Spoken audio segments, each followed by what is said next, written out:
Hello everybody, my name is GetGejo122 and welcome back to Pokemon Fire Red version. Last time, we explored the SS and, seeing everything that there was to do on board, fought a myriad of Pokemon trainers, got a lot of really good TMs and items, and we were able to get our Pokemon to learn Thunderbolt, and we got the Cut HM. This time, we are going to tackle the Vermilion City Gym, but before we do, there's a few items of business that I want to take care of, because there is some stuff that we should do before we do the gym. So the first thing I have done is I've swapped out some of the Pokemon in my box. I now have Chiding and Abra in my party. Now, there is a reason that I'm doing these two specific Pokemon. I'm not just being completely random with my decision. It'll make sense in a minute.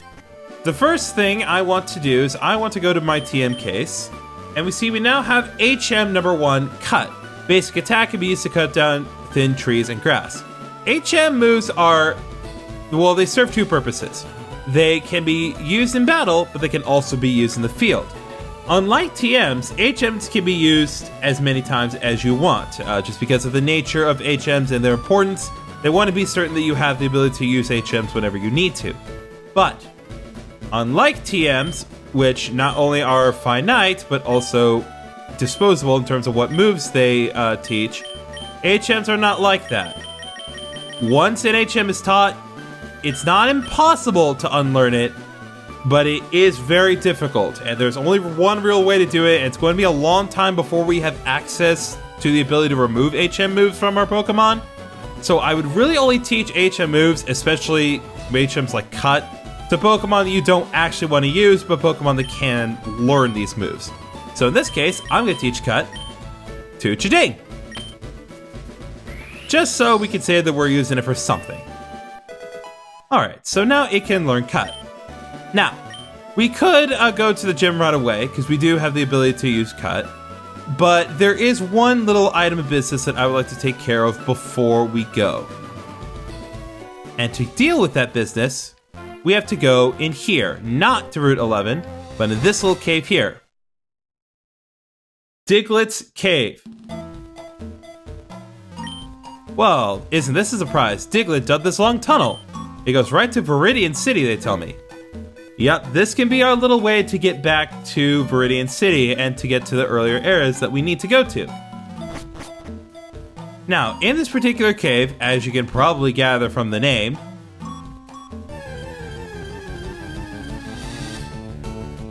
you can find Diglett here. Now, Diglett is a pretty interesting Pokemon. First of all, it has the ability Arena Trap, making it impossible for the Pokemon fighting it to run away. So if you want to deal with Diglett, you have to fight it straight up. Now, going into Diglett properly as a Pokemon, I would highly recommend catching this as a temporary party member, even if you don't intend on fully using it, because it is one of the first pure ground types that we can find, and actually one of the best. Diglett and its evolved form Dugtrio are arguably considered one of, if not the fastest Pokemon in the game, and one of the fastest ground types in the game. You will almost always be going first if you're using Diglett or Dugtrio. It's not particularly great in terms of its offensive capabilities, but it's still pretty good. It's leagues better than Farfetch'd, if nothing else. Now, the one big thing to note about Diglett. In this cave, you have a 95% chance of catching a Diglett. But there's also a 5% chance you can catch a Dugtrio. If you find a Dugtrio, it will be anywhere between level 29 and level 31, which may seem really tempting at first. However, the one big caveat that you need to keep in mind is the moveset. If you catch a Dugtrio in this cave, it will miss out on learning the move Magnitude, which is a really good ground type move that will serve you well through the vast majority of the game. But Dugtrio does not naturally learn Magnitude, and it won't have it when you catch it level 29 or level 31 or anywhere between. Instead, Dugtrio will be stuck knowing Sand Tomb, which is fine, but it's not Magnitude. Magnitude's leagues better than Sand Tomb. It does learn a really good ground type move in the form of Earthquake at level 51, so even if you do catch Dugtrio, it's not going to be stuck with just Sand Tomb forever. But catch a Diglett, save yourself some time.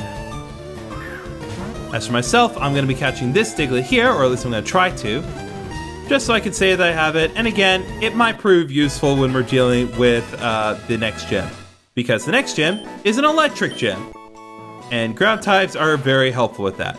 Diglett, the mole Pokemon. It burrows through the ground at a shallow depth. It leaves raised earth in its wake, making it easy to spot. I'm not going to be giving a nickname to the captured Diglett, but if you want to give me one, you're free to do so in the comments. Now I need to work my way through here and hopefully do not encounter too many Diglett. I have pretty decent little Digletts in here. The Digletts that you find in this place, there's the magnitude I was worried about. The Digletts have a pretty good level range, even if you aren't going to get them as strong as Dugtrio right from the start. They can be caught anywhere from level 15 to level 22, so they're pretty worth your time to catch straight away. Okay, well, Gullywatch grew to level 24 at least. Oh my goodness.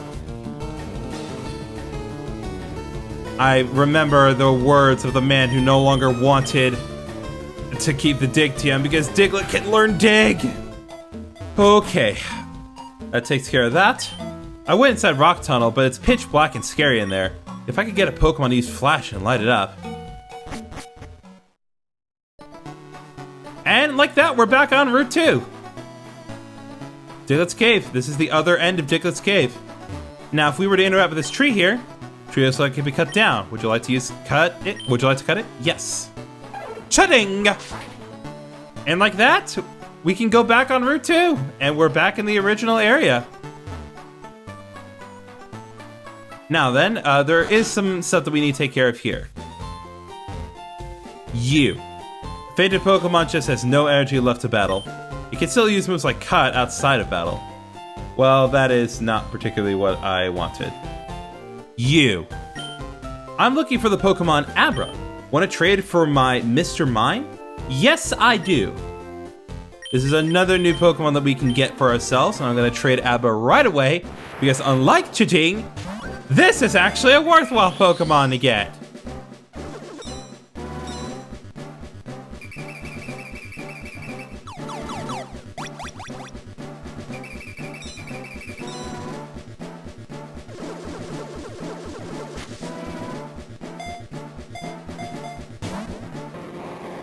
Alright, Riley sent over Mimian.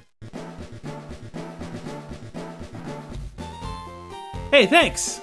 Great, now we have a new Pokemon to talk about. Mr. Mime, or Mimian, in this case. Timid nature, has soundproof the ability, not too bad. With the moves Barrier, Confusion, Substitute. So, Mr. Mime is an interesting case. First of all, its Japanese name is not Mr. Mime or anything remotely resembling a mime. It's pretty much just the Japanese word for barrier. The way Mr. Mime works, as the name, well, the Japanese name implies, Mr. Mime is kind of more of a barrier-making Pokemon. He learns moves like, well, Barrier. He learns Light Screen, Reflect, and Substitute. Moves that can either reduce damage or to straight up negate damage. But don't think that's all Mr. Mime can do. He doesn't have the best HP in the world, and again, it's mostly about raising defenses. But he's also a pretty good special attacker. He learned some pretty good moves leveling up. He learned Psybeam, Psychic, and Magical Leaf of all things, which is a grass-type move that never misses. And if you're looking to raise a Psychic-type Pokemon, you could definitely do worse than Mr. Mime. I would definitely recommend that you raise a Mr. Mime if you really want to use a Psychic-type, but didn't like to use Kadabra only because Kadabra did not fully evolve. This is a Pokemon that's pretty good straight out of the gate. And again, I won't be using it for the sake of this playthrough, but I do need to catch it for the sake of the Pokédex.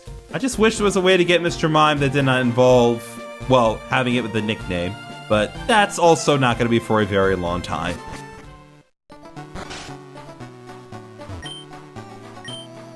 Now we're going to proceed onwards because Mr. Mime was not the only bit of business that I wanted to take care of here.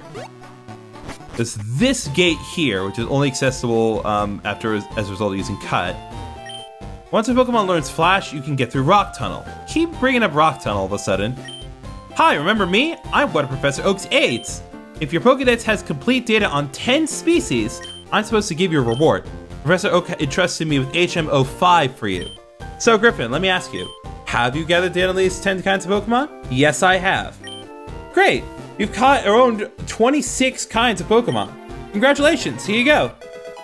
Griffin received HM05 from the aide. HM05 contains a hidden move, Flash. Flash lights up even the darkest of caves and dungeons. Now, this is a weird case. First of all, let's go into HM05. Flash is very arguably the worst HM in the game. This is really hard to defend. A blast of light that cuts the foe's accuracy, it also illuminates caves. So it does inflict damage, has ironically low accuracy itself, but can be used to illuminate caves. We have to use Flash at least one point in the game to get through a specific dungeon, because if we don't, it's going to be an absolute chore to get through there. I would substantially suggest not teaching to any Pokemon that you seriously plan on raising. We've heard rumors of Rot Tunnel being particularly dark, and it's going to be a little while before we get there, but just so you know, when we get close to Rot Tunnel, there is a Pokemon just nearby that you'll be able to catch that can learn Flash. They'll be able to fill in the job for you. So don't feel like you need to teach this to any of your Pokemon right now, but if you do, don't teach it to one you seriously intend to raise. But this also brings me to something I wanted to talk about. We got that from Professor Oak's aide, and that was a reward for completing a certain portion of the Pokédex. This is what I was talking about in terms of the importance of Pokédex completion. You getting certain portions of the Pokédex completed gives you access to certain items that you get from Professor Oak's aides. We'll be encountering more of them as we go through the game, and this is what I love about the Pokédex in this game. The fact that these aides actively reward you for completing the Pokédex to a certain degree. And I really wish more of the Pokemon games did it. I know some people don't like it, but I actually do like it. Now, if we go down here, this takes us back over here, and we get an Ether. Not particularly helpful at the immediate moment. What do you have? You have a Paralyzed Heal. That's also helpful. So this takes us to the lower portion of Route 2 that was outside Viridian Forest. So that covers all of what we can do in Route 2. Alright, now that we have taken care of our business on Route 2, I'm going to head back through Diglett Cave, and I'll see you guys in Vermilion City. Hopefully. God, Diglett, you're like... I love Diglett, it's a good Pokemon, but God, this cave's annoying to get through. Alright, we're back in Vermilion City. I know that some of you may be asking if I'm going to tackle Route 11. I'm going to be saving that for a little later. There will be an apparent reason why. Alright, now that we are finally able to get to this gym, let's go ahead and take care of business. I've taken the liberty of adding Diglett to the team off screen. I don't seriously plan on using Diglett for this gym, but again, it does no dig, it does no magnitude, so it's not the worst thing in the world to use, all things considered. Actually, you know what? Before we go to the gym, I'm actually going to go ahead and teach Dig to Kaiser. Even though I do technically have a ground-type Pokemon in the form of Diglett, it's going to be a while before we get the ground-type move I really, really want on Kaiser. So I think for now, I'm going to give it Dig. It's not the absolute best move in the world, and it doesn't... It gets better in later generations, but just having it available is going to be very nice. So with that out of the way, let's begin.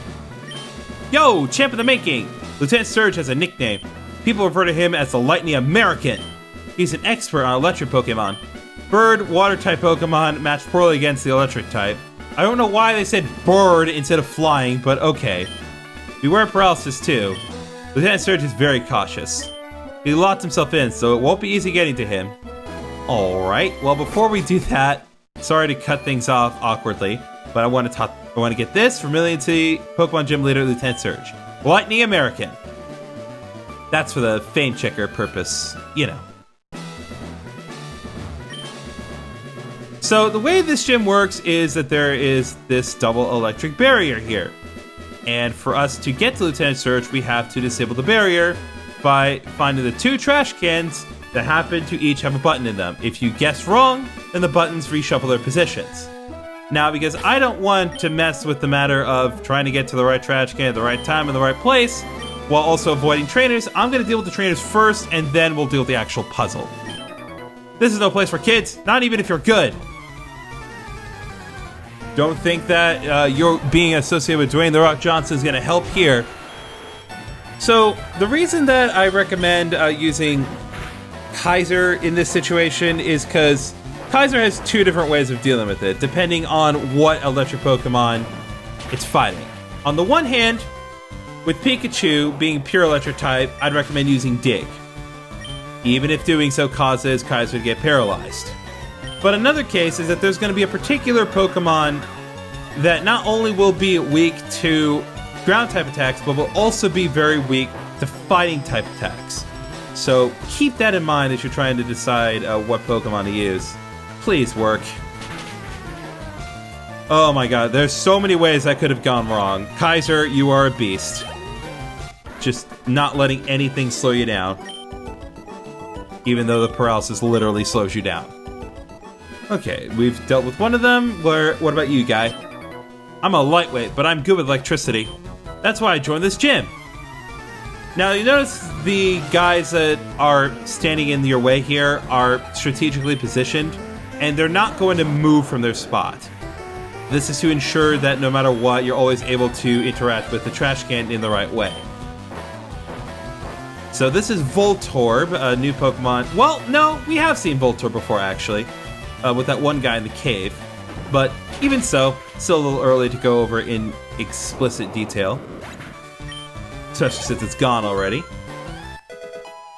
Kaiser has grown to level 25. They grow up so fast. Magnemite. This is the Pokemon that I was talking about before. Magnemite is part Steel type, so while we could use Dig, Double Kick will work just as well, if not better. Although Dig will technically do more damage because as Steel Electric type is quad weak to ground type attacks, so either method works. One more. When I was in the army, Lieutenant Surge was my strict CO. He was a hard taskmaster. Oh my goodness, why is he always using double team? It's so annoying. Of all things, why would you try to use quick attack when I'm underground? I'm just amazed that Kaiser is faster than the Pikachu in this case. Stop! You're very good.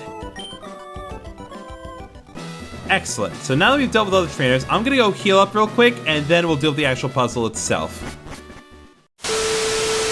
Okay, we are back, and it's time to check the puzzle. Nope, it's only trash here. Nope, it's only trash here. Nope, it's only trash here. Nope, it's only trash here. You just have to keep checking each and every trash can until you find one that happens to have the correct switch. Hey, a switch under the trash. Turn it on. First electric lock open. So there's one, and usually it's the one adjacent to it. The second electric lock open. The motorized door opened. Okay, that wasn't particularly bad. I know how the puzzle works, so it didn't seem too bad, but if you don't know what you're doing here, it can be very tedious to figure it out. Also, do remember, in the remakes, this is turned off. Don't get fooled by anything. Anyway, time to fight the Lightning American himself. Hey kid, what do you think you're doing here? You won't live long in combat, not with your puny power. I tell you kid, electric Pokemon saved me during the war. They zapped my enemies into paralysis. The same as I'll do to you. Let's go to war, Lieutenant Surge.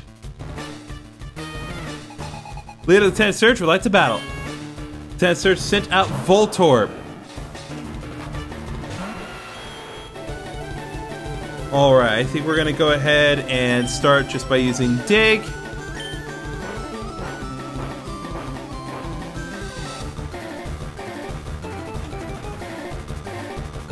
Alright, so now that I've actually gotten to it, Voltorb had Sonic Boom, Tackle, Screech, Shockwave.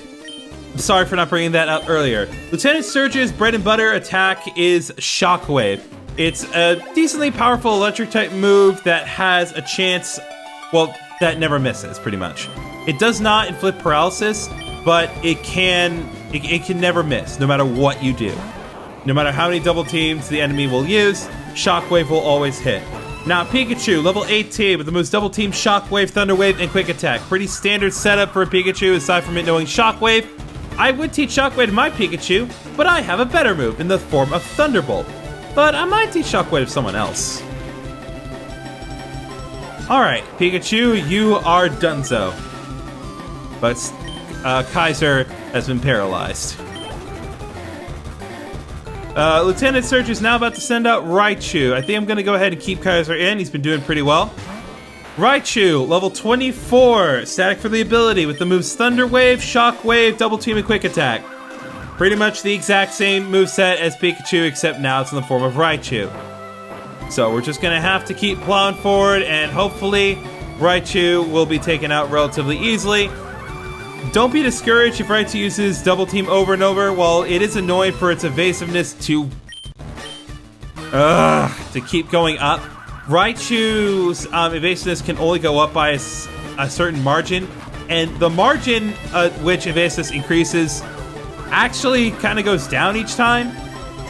So don't think that it just tripled its evasiveness. It doesn't work exactly like that. Still, it is going to be very annoying to actually deal with Raichu.